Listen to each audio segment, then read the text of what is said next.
अस्सलाम वालेकुम नाज़रीन, आप यूट्यूब चैनल शाकिर महमूद अवान देख रहे हैं। मेरे साथ एडवोकेट परवेज़ उमवी मौजूद हैं। एक मुकदमे का फ़ैसला आ चुका है जिसमें जो फ़ैसला है उसके वाले से भी बात करेंगे और दूसरा मुकदमा अब थाना शादमान बड़ी तेज़ी के साथ जारी है और बताया ये गया है कि 4 अगस्त से पहले इसके फ़ैसले होंगे। उससे पहले कुछ चीज़ें अदालत के अंदर जो हैं वो निशानदेही की गई वकला की जानिब से कि इस ट्रायल के अंदर जो है वो कम सिन बच्चे जो हैं उन्हें भी नामज़द किया गया, उनका ट्रायल भी हो रहा है जो कि कानून के मुताबिक नहीं हो सकता। और भी चीज़ें जो अदालत के अंदर चल रही हैं उसके वाले से भी गुफ्तगू करेंगे। उम्मी साहब, सबसे पहले तो इस दरख्वास्त के वाले से बताएं कि 1.5 साल हो गया है, ये कम सिन बच्चे इस ट्रायल के अंदर नामज़द हैं, ये हर पेशी पर जो है वो अदालत पहुँचते हैं, तो कानून तो ये कहता है कि जो कम उम्र बच्चे हैं उनका तो ट्रायल यहाँ पर हो ही नहीं सकता, तो फिर कैसे ये ट्रायल हो रहा है? देखें, बदकिस्मती से 9 मई पाकिस्तान की तारीख़ का वो केस है जिसमें 21 में कत्ल होने वाले 2023 में मुकदमात फेस कर रहे हैं, नामजद हैं। आप तो जवेनाइल तो चलो ज़िंदा हैं, बच्चे हैं ना, टीनेजर्स हैं, लेकिन जो मुर्दा हैं सरगोदा के 179-80 FIR थाना कमर मुशानी में 2 ऐसे मुल्ज़मान हैं जो 2021 में कत्ल हो गए और उसी थाने में उनकी कत्ल की FIR मौजूद है, लेकिन वो 9 मई 2023 को मौके पे गिरफ़्तार हैं मरने के 2 साल बाद। तो ये तो चलो आप जो हाईलाइट कर रहे हैं मामला, ये बच्चे अरेस्ट हुए थे और 9 मई में मुझे आज भी वो याद है इन तमाम बच्चों की। मेरे पास फुटेज मौजूद है, मैंने अपने हाथ से फुटेज बनाई हुई थी। तो मुझे जो पकड़ के लाया था उसने कहा जी हमने बंदे पूरे करने थे। इन तमाम बच्चों की जेब के अंदर मैट्रिक की स्लिप थी, अच्छा, पेपर देने के लिए। तो वो एकेडमी के बाहर से, आपको पता है पुलिस पे प्रेशर था कि बंदे पूरे करें, खाता पूरा करें, इनको उठा के ले आया था और वो स्लिपें जज इजाज़ बुटर की अदालत में मैंने दिखाई थी। लेकिन बदकिस्मती से वो जुडिशल उन्होंने कर दिया, शनाख्त हो गए। शनाख्त परेड आपको पता है जैसे हो रही हैं, फ़ोटो बना के अंदर दिखा दें। इन बच्चों की जो ज़मानतें हुई थी वो भी इसी बेस पे हुई कि ये जवेनाइल्स हैं। ठीक है। ये कितना अर्सा रहे?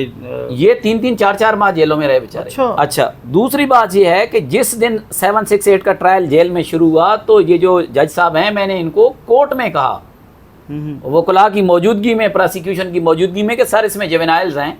तो उन्होंने यही जज साहब हैं, यही जज साहब, इन्हीं को कहा कि जवेनाइल्स हैं। और जो प्रोसिक्यूटर थे उन्होंने आज़र साहब, उनको कहा ये एडमन जज की जिम्मेदारी है, ट्रायल वो कर। एक मेरे ख्याल में, मुझे ये बताएं, एक बंदा मुर्दा हो, अदालत ही नहीं आ रहा, हाजिरी पे भी नहीं आ रहा, बंदा मार गया, अगर जज साहब उसका ट्रायल कर रहे हैं तो ये किसने देखना है? हमारा काम है हाईलाइट करना। फिर हमने ये देखा कि अब जिस स्पीड से ये एक दिन में 20-25 गवाह ले आते हैं, अब जब वो उनके हवाले से गवाह हैं तो हमने इनको दरख्वास्त दे दी है कि ये बच्चे जवेनाइल्स हैं, ये आपका काम है इनको निकालना। आपको चाहिए, आप एडमन जज हैं, कि आप दूसरी कोर्ट में इनके केस रेफर करें कि ये छोटे बच्चे थे जो जहाँ पे पुलिस की जो गलती है या बदमाशी है या ज़बरदस्ती है, जो भी कह लें, जो हुआ 9 मई में, कि आप इसका केस सुने। वो एडमन जज हैं, उनका काम है। या एडमन जज के अलावा किसी जज के पास को जवेनाइल है तो उसका काम है उस जज को कहे कि ये जवेनाइल है, इसका केस आप फलां कोर्ट को रेफर करें। बिल्कुल। उसके बावजूद हम दरखास्तें दे रहे हैं, बताने के बावजूद कि भाईजान इनकी गवाही ना कराएं, ये बच्चे जो हैं जवेनाइल्स हैं, 16-16, 15-15, 14-14 साल के हैं, इनका तो आप केस नहीं सुन सकते। 1.5 साल में अदालत ने ये क्यों नहीं तय किया या ये दरख्वास्त मुस्तरद की या मंजूर की कि जी ये बच्चे जो हैं ये इनका ट्रायल हो सकता है या नहीं हो सकता? जिन अदालतों का सज़ा जज़ा का मेरिट ये हो कि आपको सज़ा इसलिए दे रहा हूँ, बेशक आप मौके पे नहीं है कि आपने आज तक PTI नहीं छोड़ी और फलां को थाना जलाने के बावजूद इसलिए बरी कर रहा हूँ कि उन्होंने पाकिस्तान तहरीक इंसाफ ने लाताल्लुकी की प्रेस कॉन्फ्रेंस कर दी है, तो आप उन अदालतों से एक्सपेक्ट कर सकते हैं कि वो अदालतें जवेनाइल को कहेंगी ये तो यहाँ फांसी दे दें जवेनाइल को। किसने पूछना है इनको? जब फैसले कहीं और से आने हैं, इन्होंने खुद लिखने ही नहीं है, तो ये जवाब दे ही नहीं है। उनको ये मसला है कि जनाब फैसला जिन्होंने लिखना है वही जवाब देंगे। कि आप मुझे बताएं कि कोई जज, ये फैसले लिखता कौन है? सर, जिन्होंने PTI को ख़त्म करने की एक मुनज़्ज़म साजिश बनाई हुई है। आपने अभी रिसेंटली एक सहाफ़ी हैं, उनका एक वीलॉग सुना होगा कि बड़े मियाँ साहब छोटे मियाँ साहब से कह रहे हैं कि आपके साथ तमाम इदारे हैं, फ़ौज आपके साथ खड़ी है, एजेंसियाँ आपके साथ हैं, तो आप क्यों नहीं कोई बोल्ड स्टेप ले रहे खान साहब के हवाले से? ठोक क्यों नहीं देते? तो आप इसमें कौन सी चीज़ आपको नज़र आ रही है कि जो हिडन है? तो अब इसका क्या, या तो ये डिसाइड होगी या ये ट्रायल, क्योंकि जज साहब का मूड तो लग रहा है कि वो अगले हफ्ते तक इसका फ़ैसला कर देंगे। देखें, जिस तरह के ये फ़ैसले हैं, मेरे ख्याल में इनको ट्रायल की ज़रूरत ही नहीं है। ये गवाह करना, जैसे सिपरा साहब ने किया ना कि बगैर गवाहों के इस्लामाबाद में फ़ैसला सुना दिया। उसने कहा कि जब फैसला आपने देना है तो मैं गवाह कादे ले कराने जी। उसने फैसला दे दिया बगैर गवाहों की जिरा के, 342 की स्टेटमेंट के बगैर उसने फैसला सुना दिया। 15 दिन बाद वो फैसला हाई कोर्ट इस्लामाबाद ने उड़ा दिया। तो इन फैसलों का भी यही होना है। मैं तो हकीकत मशवरा दूंगा कि ये जो इतना करोड़ों रुपया लग रहा है, डेली की बुनियाद के ऊपर मुल्ज़मान आ रहे हैं, वो भी गवाह आ रहे हैं, झूठे ही सही आ तो रहे ना। रात के 12 बजे तक एक्सरसाइज की जा रही है, बिजली लगाई जा रही है, सिक्योरिटी के ऊपर जेल वाले जलील हो रहे हैं। रात के 12-1 बजे तक जेल का स्टाफ जो सुबह 4 बजे ड्यूटी शुरू करते हैं, रात 12 बजे वो बेचारे घर जाते हैं। हम सुबह 10 बजे जेल में जाते हैं और रात 12 बजे तक वहाँ बैठे हुए हैं। ना हम घर के हैं ना बाहर के। अगर सज़ाएँ इस तरह सुनानी है तो 1000 दर्जे बेहतर है जिस तरह फैसला आया ना 83 में, वही फैसला इंपोर्ट करके तमाम में सुना दें। तो अब ये ट्रायल जो है आपको क्या लग रहा है कि रुकेगा या फिर ये ट्रायल चलता रहेगा? और कितने फैसले मुकदमात हैं जो आपको नज़र आ रहे हैं कि अगले 2-4 हफ्तों के अंदर कंक्लूड हो जाएंगे या फैसले हो? देखें, पाकिस्तान का कानून है जुवेनाइल्स का, जो जज केस सुन ही नहीं सकता। वो तो सुन रहे हैं ना। देखें ना, आप कह रहे हैं कि कर सकते हैं, देखें कि मैं सुन रहा हूं। हमने कानूनी दरखास्त दे दी, हमने उनके नोटिस में लाया। वो तो नोटिस में उस वक्त भी लाया था जब मैंने उनके, आपकी दरखास्त तो जर्दी की टोकरी भी है ना सर। देखें, वो ये तो देखना है ना।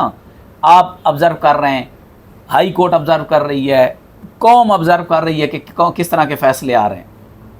मैं आपको पहले बता चुका हूँ कि एक फैसला आ चुका है ना, उसे माइंड डिस्क्लोज हो चुका है। एक बंदा है, उसकी दुकान है वहाँ पे, वो कोई पीटीआई का लीडर नहीं है, उसकी सज़ा भी 10 साल है। अच्छा, मुझे और लीडर की सज़ा भी 10 साल बता रही थी कि उसका कोई किसी पीटीआई के लीडर के कोई लीडरशिप के साथ या कारकुनों के साथ कभी मोबाइल पार्टी के साथ ही कोई ताल्लुक नहीं उस बेचारे का। वो एक दरखान की दुकान पे, फर्नीचर वाली दुकान पे काम करता है। मुझे बताएं, देखें सज़ा, एक मैं आपको मिसाल देता हूँ। एक कत्ल होता है ना, कत्ल, उसमें एक बंदा गोली मार रहा है, एक बंदा ललकारे वाला है, एक मशवरे वाला है। ये कभी भी नहीं होता कि ललकारे और मशवरे वाले को भी 302 में सजाए मौत दे दें। उनकी सजा जरूर है कानून में। अब एक ने फायर मारा, बंदा जख्मी है, दूसरे ने फायर मारा, बंदा मर गया है, तो उसको सजाए मौत तो नहीं दे सकता ना जज। उसको 324 की सजा देगा। जख्मी वाले को, जिसका बंदा मरा है, उसको 302 की सजा देगा। यहाँ तो जिसने कुछ किया है, नहीं किया उसको वो जैसे आप कभी अड्डे पे जाते थे ना गर्मियों में, लारी अड्डे के, तो वहाँ पे वो पानी वालों ने ना लगाए होते थे टेप और स्पीकर लगा के 10 रुपए गिलास, 10 रुपए गिलास, 10 रुपए गिलास। हमारी अदालतों में जो है ना फैसले हो रहे हैं 10 साल सज़ा, 10 साल सज़ा, 10 साल सज़ा। यही हाल है इनमें। मैं कहता हूँ कि आप सज़ा दें, सियासी बेशक दे दें, होती हैं सज़ा, यहाँ कई लोग फांसी भी चढ़ गए सज़ाओं में, लेकिन कम अज़ कम फैसला, यार जो वर्कर है उसको 6 माह दे दें कि यार वो तो गुजरे ऐसी। फ़र्ज़ करो आप कहते हैं कि गुजरा है, तो 6 माह साल वो पहले जेल काट चुका है। नहीं, आप अब तो फैसला आ गया तहरीरी। जब तहरीरी फैसला नहीं आया था तो उस वक्त आप नहीं कुछ चीज़ें बता पा रहे थे कि अदालत ने क्या माइंड इस्तेमाल किया, अदालत ने किन शवाहिद को देखा है, किन चीज़ों को निगेट किया है, किन को एक्सेप्ट किया है। तो अब आप क्या समझते हैं कि अब फैसला तो आ चुका है, तो इसके अंदर क्या ऐसी खामियां हैं या ऐसे कौन से ब्लंडर्स हैं जो आप समझते हैं कि यार ये तो आइन और कानून और इंसाफ के कहीं पास भी नहीं है? बात सुने शाकिर भाई, बात यह है कि अब तो चलो केस ख़त्म हो गया। मैं हकीकत बताऊं कि मैं अपनी सारी वकालत में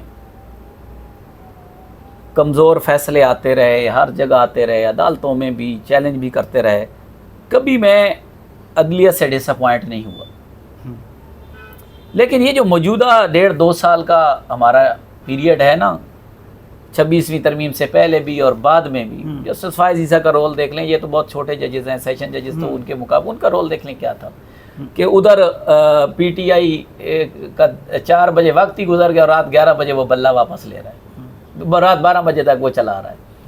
फिर उसके बाद आने वाले लोगों ने क्या किया या इस वक्त क्या हो रहा है, इस फैसले के अंदर कोई ऐसी चीज़ नहीं है जो 2 दिन भी इस फैसले को सस्टेन रख सके। एक इसमें नौजवान हैं बैरिस्टर हसन अली, या अली हसन, लाहौर से उनका ताल्लुक है।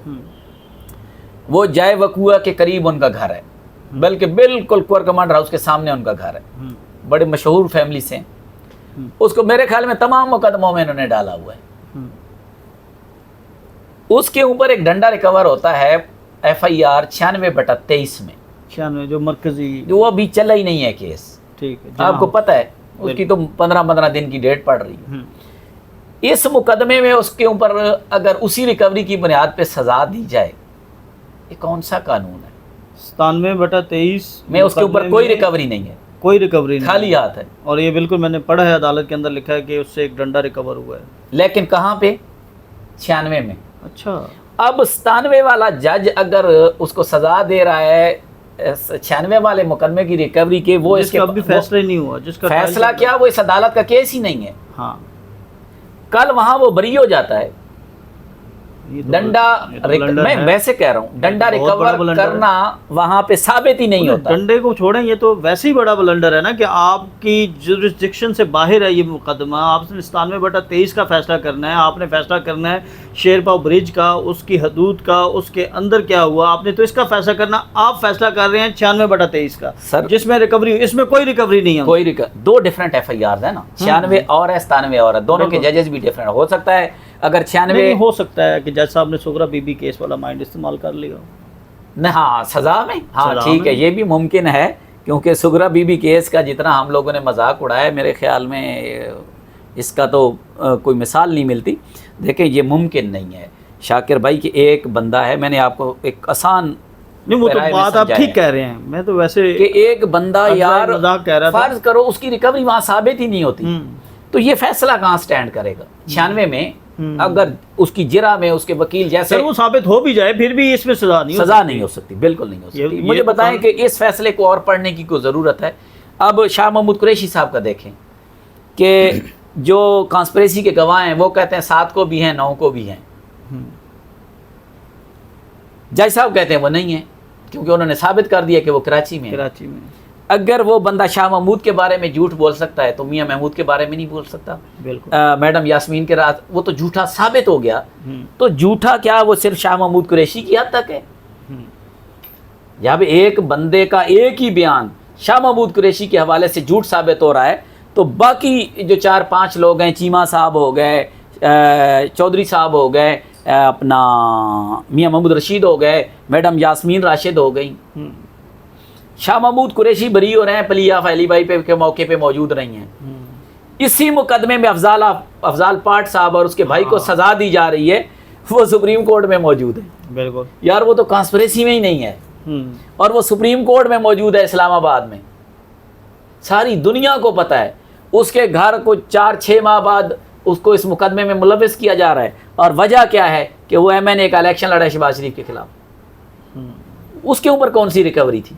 उसकी रिकवरी बताऊं, जो डंडा डाला था उसके ऊपर, वो जो गवाह था डंडा रिकवर करने वाला, जब उसने गवाही दी तो उसने कहा जी हमने इनके चैम्बर से रिकवर किया, लेकिन जब वो जिरा में आया तो उन्होंने कहा जी इन्होंने को डेरा सी उठू जाके की थी, यानी रिकवरी फारिग हो गई।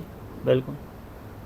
जो बंदा बयान दे रहा है जिरा में, उसने कहा जी ये तो डेरे से रिकवर हुआ है, तो उसके बाद बताएं उसको 10 साल सजा। उसको सजा इसलिए सुनाई गई कि वो शहबाज शरीफ के खिलाफ इलेक्शन लड़ा है। ये है म्यार हमारे मुल्क में सजाओं का इन मुकदमात। अच्छा, अब फैसले के बाद जो लीडरशिप अंदर है उनका क्या कहना है, उनका क्या मौक़िफ़ है, कितने पुरअज़्म हैं, क्या कहते हैं? यार, कल मैं गया हूँ, असल में मेरी 2-3 दिन से बड़ी तबीयत ख़राब थी, हालांकि मेरे लोग तो बरी हो गए, उसके बावजूद सिर्फ जो अदल का कत्ल हुआ है ना, इस वजह से मैं बहुत ज़्यादा अपसेट था। कल मैं हाज़िरी लगवा के वापस आ गया। जब मैं वहाँ गया ना, हकीकत बताऊँ, मैं चलने के काबिल नहीं था। लेकिन जब मैंने उस क़यादत को देखा ना वहाँ बैठ के, तो मुझे हैरानगी हुई कि मुझे ऐसे लगा कि सज़ा किसी और को हुई है, इनको नहीं हुई। अच्छा। वो पहले से ज़्यादा पुरतबाक तरीके से मुझे मिले। उन्होंने मुझे जिन लड़कों को रिहा हुए, बरी हुए, उनके ऊपर मुझे मुबारकबाद दी, और उन्होंने ही मुझे इसी केस के फ़ैसले में 50 चीज़ें बताई अपील के लिए कि ये इसमें हैं। अच्छा।